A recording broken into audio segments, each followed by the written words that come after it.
Pendant que vous dormez, il y a peut-être quelque chose dans votre chambre qui est en train de programmer votre vie vers le manque. Et le pire, c'est que vous pensez que c'est normal. Mais ça ne l'est pas. Ce n'est pas de la malchance. Ce n'est pas le destin. Ce n'est pas l'âge. Ce sont des objets, des choses qui paraissent inoffensives, décoratives, pratiques, mais qui, la nuit, deviennent de véritables aimants à pauvreté. Parce que votre chambre n'est pas seulement un endroit pour dormir. C'est l'espace où vous passez un tiers de votre vie. Et c'est précisément là que votre subconscient est le plus ouvert, le plus vulnérable, le plus réceptif. Tout ce qui vous entoure pendant votre sommeil devient un message pour votre esprit, un message de manque, de blocage, de lourdeur. Et le lendemain, cela se manifeste par de la fatigue, de l'irritabilité, des tensions inutiles, de l'argent qui disparaît, des opportunités qui n'arrivent jamais. Aujourd'hui, je vais vous révéler 7 choses très précises que vous devez retirer de votre chambre maintenant. Pas demain, pas ce week-end, parce que chaque nuit passée avec cela autour de vous est une nuit de plus où votre esprit est conditionné négativement. Et je commence par quelque chose qui se trouve dans beaucoup de chambres et que presque personne ne soupçonne. Un miroir qui reflète le lit. Si un miroir vous voit pendant que vous dormez, il interfère avec votre énergie de la mauvaise manière. Avant de vous montrer comment régler cela en 10 secondes, écrivez dans les commentaires « Je nettoie ma chambre et j'ouvre l'espace à l'abondance ». Et restez jusqu'à la fin, car le 7e élément est le plus dangereux. Il se trouve dans la majorité des chambres et attire le manque en silence. Maintenant, je vais vous montrer comment résoudre cela en 10 secondes, et j'ai besoin que vous fassiez quelque chose avec moi. D'abord, allongé dans votre lit, ou simplement en l'imaginant maintenant. Pensez à l'angle de votre lit. Y a-t-il un miroir qui vous reflète? Cela peut être un miroir d'armoire, de coiffeuse, un miroir mural, ou même un miroir décoratif. Si la réponse est oui, écoutez attentivement. Le problème n'est pas que le miroir soit mauvais. Le problème, c'est qu'il reflète le lit pendant votre sommeil. Quand vous dormez, votre esprit conscient se met en pause. Votre corps entre dans un mode de réparation profonde. Mais le miroir, la nuit, crée une sensation subtile de présence, comme si quelque chose observait. Vous ne le remarquez peut-être pas éveillé, mais votre subconscient, lui, le perçoit.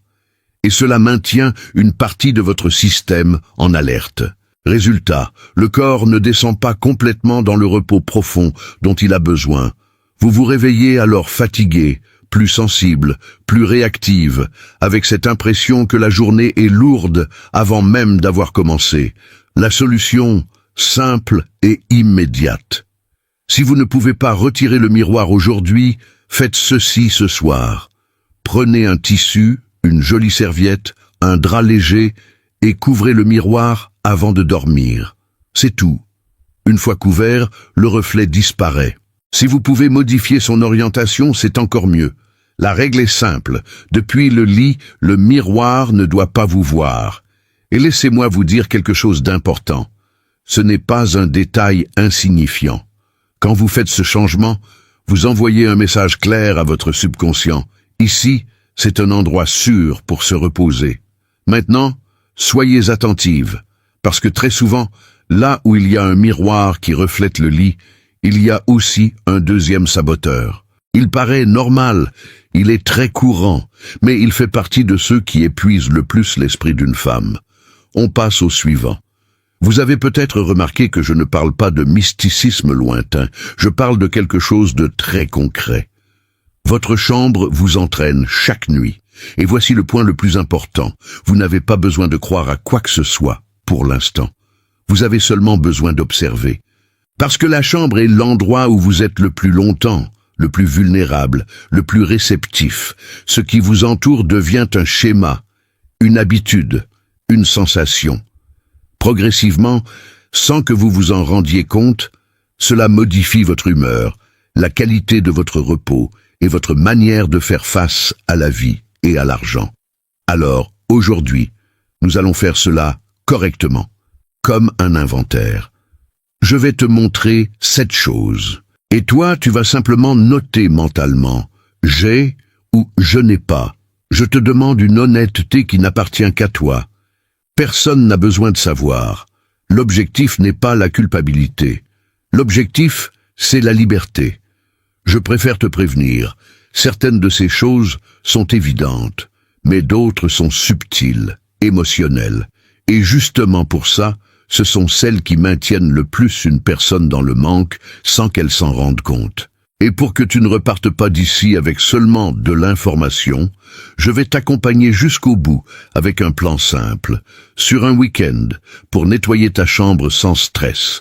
Maintenant, respire, parce que je vais te raconter l'histoire d'une femme qui a dormi 25 ans de la mauvaise façon sans le savoir. Et quand elle a changé ça, sa vie a changé avec. Je vais te raconter l'histoire d'une femme, et peut-être que, sur certains points, tu te reconnaîtras. Appelons-la Consuelo. Elle avait 58 ans. Elle avait travaillé toute sa vie. Sérieuse, responsable, le genre de femme qui ne laisse jamais les choses à moitié faites. Ces femmes qui tiennent la maison, qui tiennent la famille, qui tiennent les comptes, et qui, même fatiguée, continuent. Consuelo se levait tôt, faisait ce qu'elle avait à faire, et passait ses journées avec une sensation étrange, comme si elle courait toujours après quelque chose, et que la vie était toujours un pas devant elle. L'argent entrait mais ne restait jamais. Quand une bonne opportunité apparaissait, quelque chose se passait. Quand ça semblait s'améliorer, un imprévu surgissait. Et le plus difficile n'était pas seulement l'argent, c'était son corps. Elle dormait, et se réveillait comme si elle n'avait pas dormi, la tête lourde, la poitrine serrée. Une fatigue qui ne correspondait pas au nombre d'heures passées au lit. Alors, elle faisait ce que beaucoup d'entre nous font. Elle accusait l'âge, le stress, les soucis, la vie. C'est comme ça. Jusqu'au jour où une amie est venue lui rendre visite. Une amie très observatrice, de celles qui entrent dans un lieu et remarquent ce que personne d'autre ne voit. Elles se sont assises, ont discuté, pris un café. Puis l'amie est entrée dans la chambre de Consuelo. Elle s'est arrêtée sur le pas de la porte. Elle est restée silencieuse quelques secondes, regardant autour d'elle. Consuelo a plaisanté. « Qu'est-ce qu'il y a ?» Et l'amie a répondu par une phrase qui l'a profondément touchée. « Consuelo, ça fait combien de temps que tu dors avec ta chambre comme ça ?» Consuelo n'a pas compris. « Eh bien, ça a toujours été comme ça. » L'amie a respiré profondément et a dit « Alors tu dors depuis des années avec des choses ici qui te drainent. Et quand elles te drainent toi, elles drainent ta vie aussi. » Consuelo a senti un froid dans le ventre, parce qu'au fond, elle le savait. Il y avait quelque chose là, qui n'était pas normal. C'est alors que l'amie a commencé à lui montrer les objets, un par un. Et je te préviens déjà, ce que Consuelo avait dans sa chambre se trouve dans beaucoup de chambres, et le plus dangereux de tous, c'était justement celui qu'elle trouvait le plus utile. Le deuxième saboteur est tellement courant que beaucoup de gens ne le considèrent même pas comme un objet. Pourtant, c'est l'un de ceux qui agit le plus sur ton esprit sans que tu t'en rendes compte. Je parle des appareils électroniques dans la chambre, surtout quand ils sont proches du lit. Le téléphone en charge à côté de l'oreiller, la télévision en veille, l'ordinateur posé sur la commode, la tablette sur la table de nuit, et même les réveils numériques à lumière forte. Je vais te l'expliquer simplement. Ta chambre doit être un endroit où ton corps comprend « la journée est terminée ». Mais ces appareils font l'inverse. Ils disent à ton esprit « le monde est encore allumé ». Même si tu ne les utilises pas, ton cerveau sait qu'ils sont là. Messages possibles, actualité, réponses à donner, problèmes, sollicitations.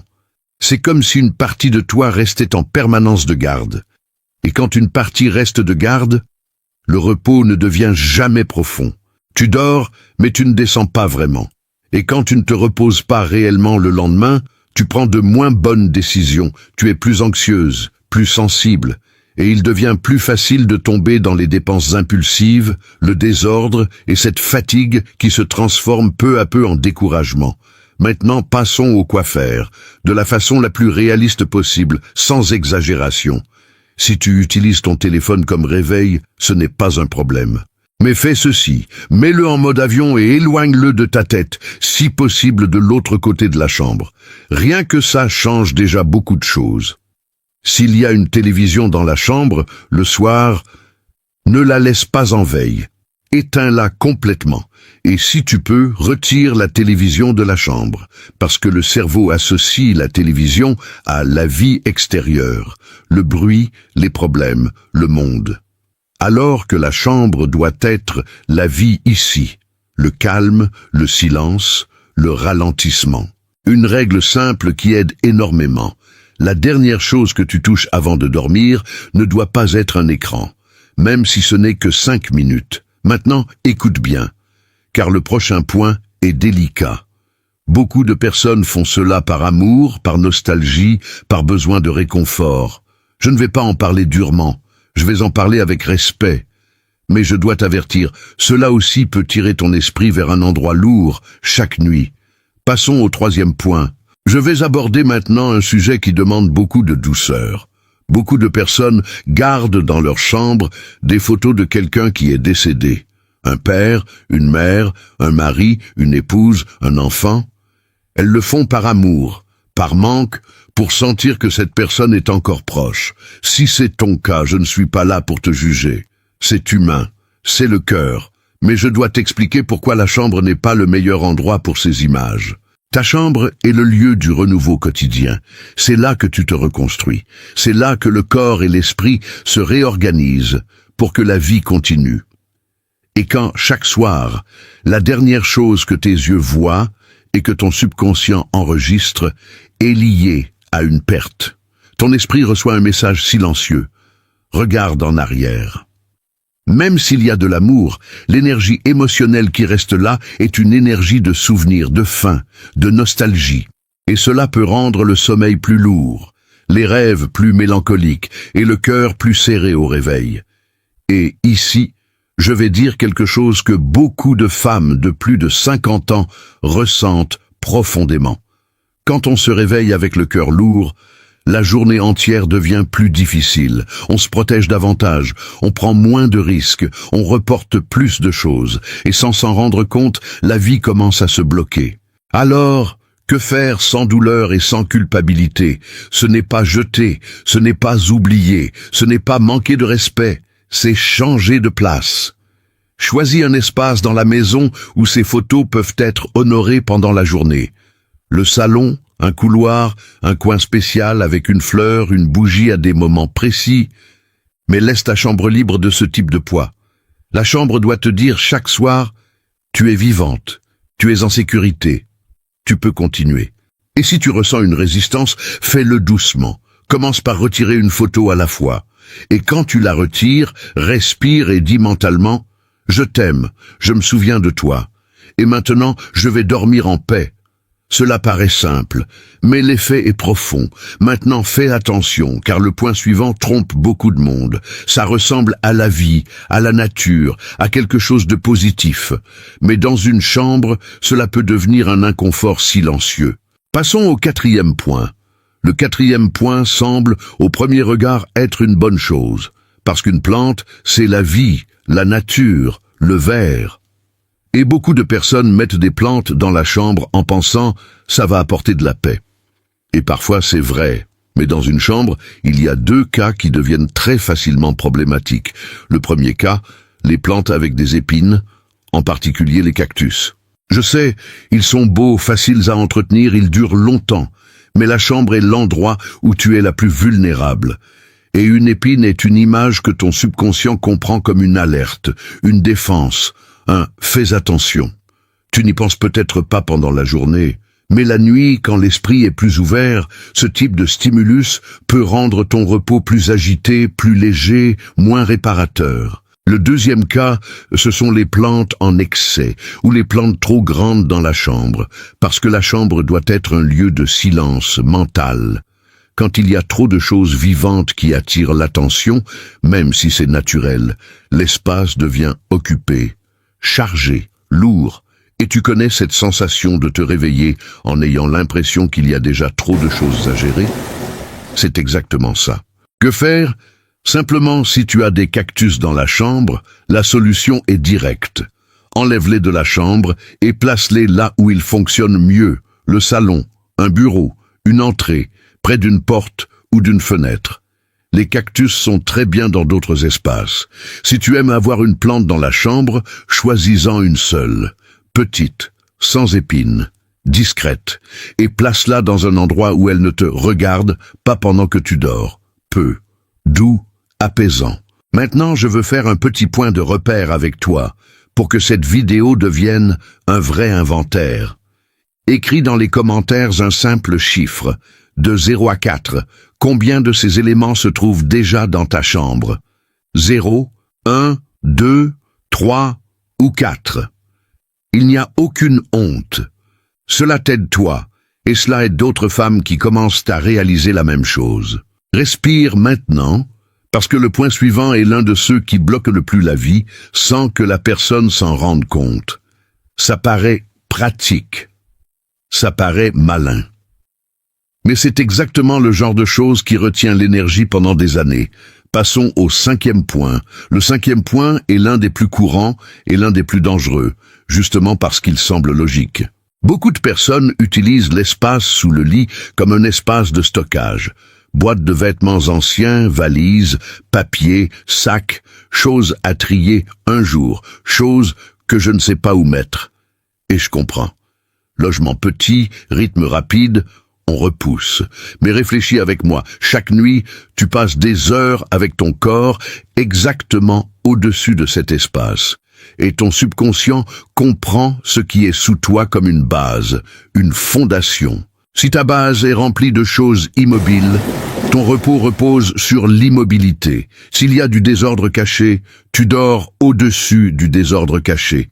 S'il y a des objets anciens, oubliés, sans mouvement, tu dors au-dessus de la stagnation. Et alors, il se passe quelque chose de très courant. La personne se réveille avec l'impression que la vie n'avance pas, que tout demande trop d'efforts, qu'il y a toujours un poids sur le chemin. Je vais te donner une image simple. L'espace sous le lit, c'est comme l'air qui circule autour de toi pendant que tu dors. Quand il est vide, la chambre respire. Quand il est encombré, la chambre se bloque. Et beaucoup de femmes disent, après avoir nettoyé cet espace, on dirait que le lit est plus léger, même sans changer de matelas, parce que le corps le ressent. Que faire concrètement? Aujourd'hui, tu n'as pas besoin de tout régler, mais tu dois commencer de la bonne façon. Premier pas, retire tout ce qu'il y a sous le lit, tout, même si tu le poses simplement contre un mur, temporairement. Deuxième pas, nettoie le sol. Enlève la poussière, passe un chiffon, laisse cet espace respirer. Troisième pas, décide calmement de la suite. Ce qui est utile va dans un endroit approprié. Ce qui est vieux et ne sert plus, ça s'en va. Et si c'est quelque chose de chargé émotionnellement, tu le gardes hors de la chambre. Et voici une règle simple qui change tout. L'espace sous le lit n'est pas un débarras. C'est un espace de circulation. Maintenant, fais attention, parce que le point suivant a l'air banal. Beaucoup de personnes en rient, mais c'est l'un de ceux qui maintiennent le plus une femme dans la fatigue et dans ce sentiment permanent de manque. Passons au 6e point. Le 6e point est l'un des plus sous-estimés, parce que beaucoup de gens se disent « ce n'est que du désordre ». Tout le monde en a. Mais je vais t'expliquer pourquoi cela pèse autant. Surtout chez les femmes qui portent déjà beaucoup de choses dans leur vie. Le linge sale qui s'accumule dans la chambre, les vêtements empilés sur une chaise, le sac posé là, les chaussures de l'extérieur dans un coin, les surfaces couvertes d'objets. Ce n'est pas seulement visuel, ça devient un message silencieux. Chaque objet hors de sa place est comme une tâche en attente qui te regarde. Et ton esprit, même pendant le sommeil, continue d'enregistrer ces choses non réglées. C'est pour cela que beaucoup de personnes dorment 8 heures et se réveillent fatiguées. Le corps s'est reposé un peu. Mais l'esprit, lui, ne s'est jamais vraiment arrêté. Je veux maintenant que tu réfléchisses à ceci, avec honnêteté. Quand tu te réveilles et que la première chose que tu vois est une chaise couverte de vêtements, une surface encombrée, un sol occupé, ta journée commence déjà avec une sensation très précise. Il y a des choses à régler, et cette sensation génère une émotion très particulière. Le manque de temps, manque d'énergie, manque d'argent, manque de légèreté. Et voici un point dont on parle très peu. Le désordre physique devient du désordre financier, parce que le désordre est une décision repoussée.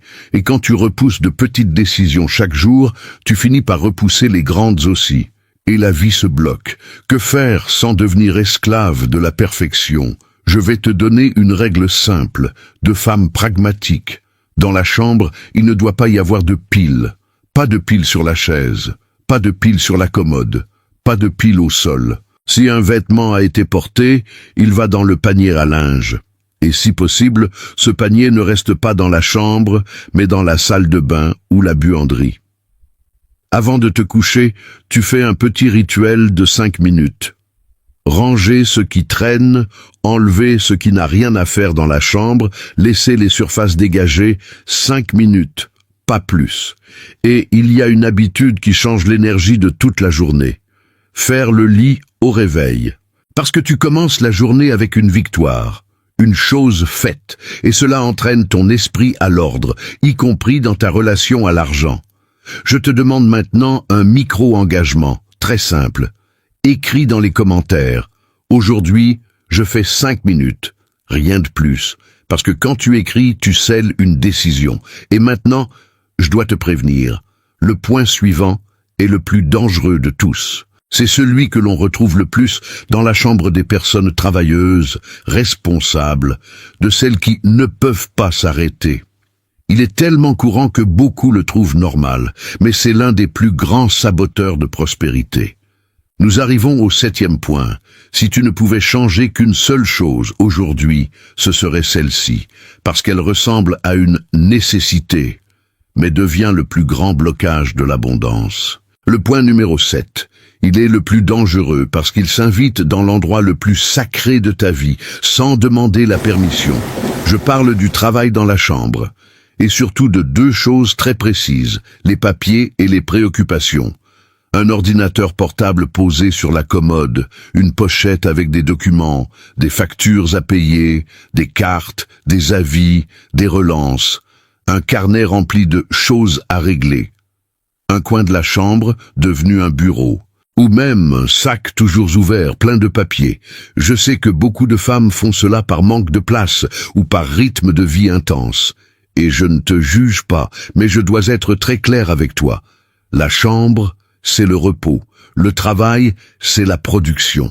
Quand tu mélanges les deux dans le même espace, aucun ne fonctionne correctement. Tu ne te reposes pas, parce que le travail te regarde. Et tu ne produis pas bien non plus, parce que ton esprit reste sans transition, sans limite, sans respiration. Il y a quelque chose d'encore plus profond. Ton subconscient ne voit pas le papier comme du papier. Il le voit comme une obligation.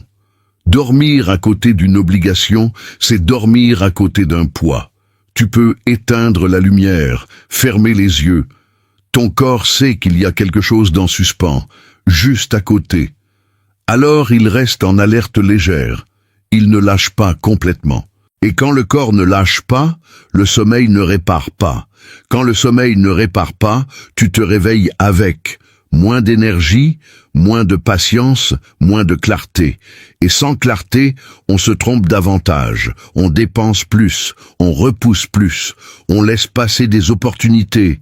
Et la vie devient une répétition. On travaille beaucoup, on gagne peu, on se fatigue énormément et on profite très peu.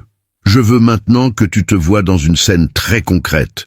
Combien de fois t'es-tu allongé dans ton lit et juste avant de t'endormir, tes yeux se sont posés sur un coin de la chambre et tu as pensé « Demain,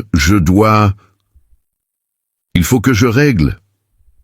Je ne dois pas oublier. » À ce moment-là, ton subconscient est déjà happé. Et voici un détail dont presque personne ne parle. Quand tu dors avec une dette près de toi, Facture, relance, extrait, papier de paiement, tu dors collé à l'énergie du manque. Chaque nuit, tu dis à ton corps, il y a quelque chose qui me doit la paix. Et le corps répond par de la tension. Alors, que faire? De manière pratique, sans fantasme, sans exiger un grand logement. Je vais te proposer 3 niveaux de solution. Tu choisis celui que tu peux appliquer aujourd'hui. Niveau 1. Le minimum qui change déjà tout. Avant de dormir, retire de la chambre tout ce qui concerne le travail et les documents financiers. Mets-les dans un sac, une boîte ou une pochette et laisse-les hors de la chambre.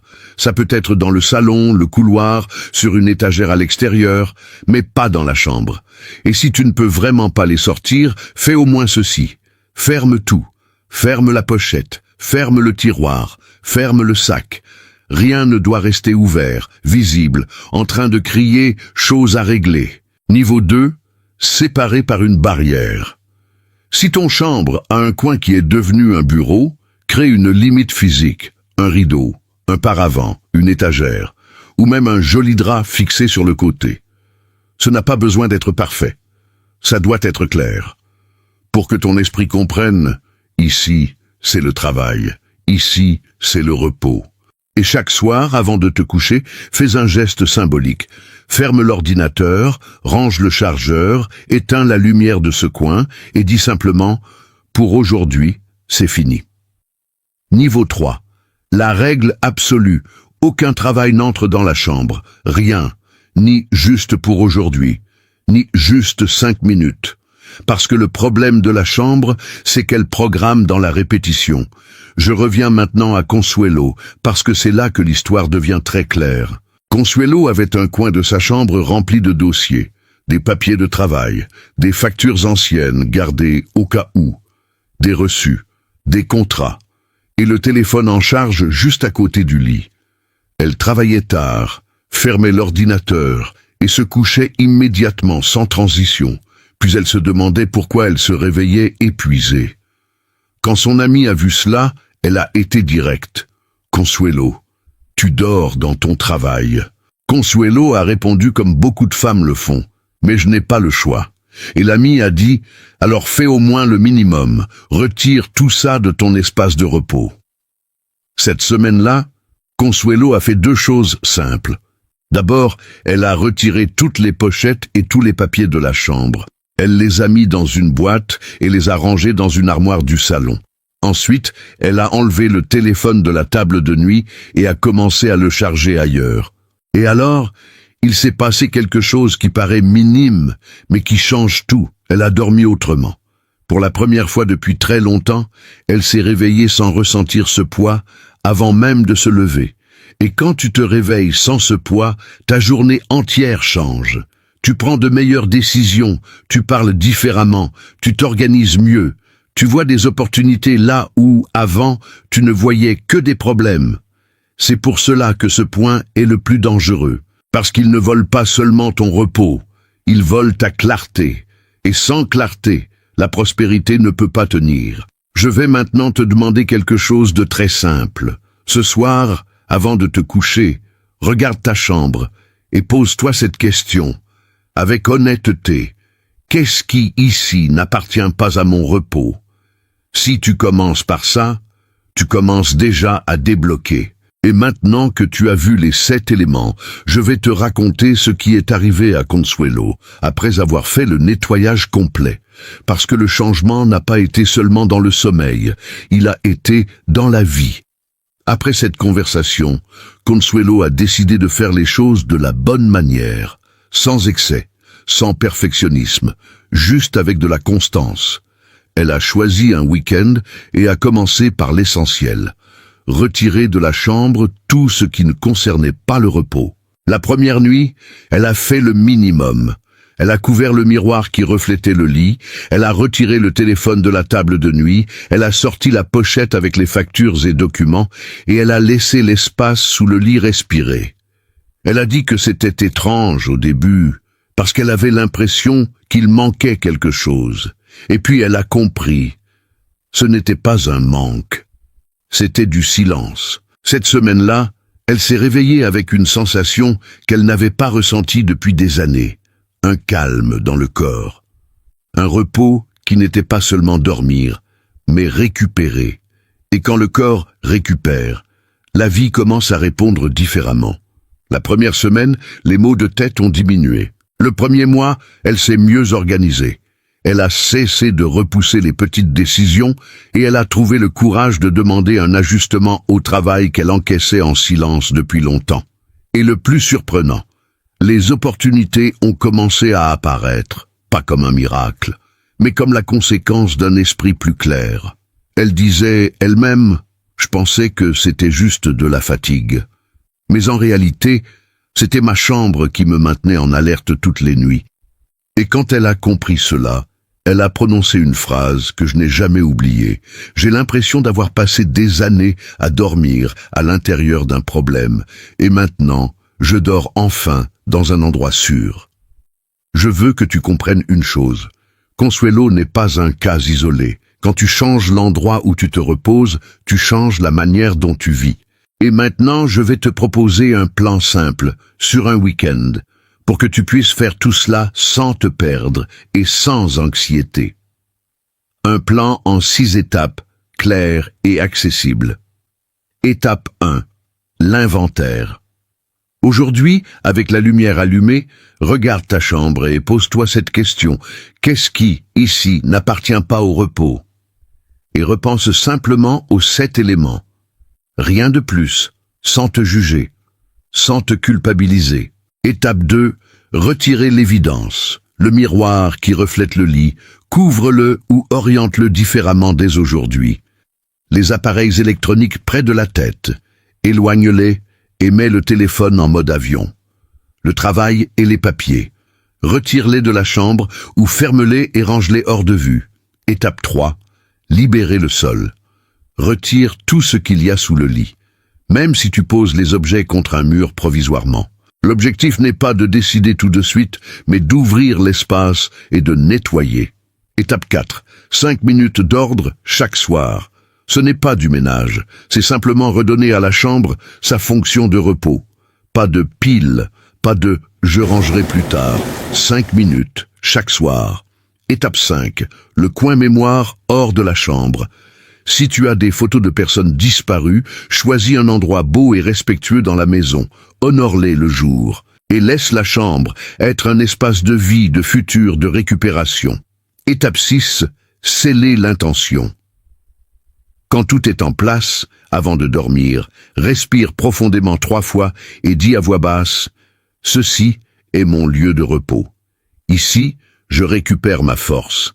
Ici, j'ouvre l'espace pour que le bien puisse entrer. » Fais cela pendant 7 nuits consécutives, parce que ce qui transforme une vie, ce n'est pas un geste isolé, c'est la répétition. Il ne manque plus qu'une chose.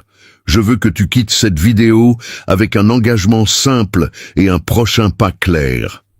Si cette vidéo t'a aidé, je vais te demander 3 choses, très rapides.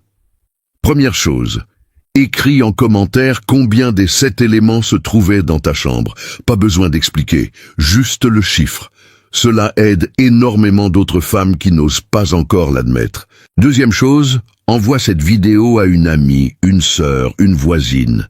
Quelqu'un qui se plaint souvent de mal dormir ou de ne jamais réussir à faire durer l'argent. Parfois, le problème n'est pas la personne, c'est la chambre. Troisième chose, abonne-toi à la chaîne. Dans la prochaine vidéo, je te montrerai l'inverse. 5 choses simples que tu peux ajouter dans la chambre pour attirer le calme, la protection et l'abondance pendant ton sommeil, sans dépenser beaucoup, sans complications. Souviens-toi, ta chambre te programme chaque nuit.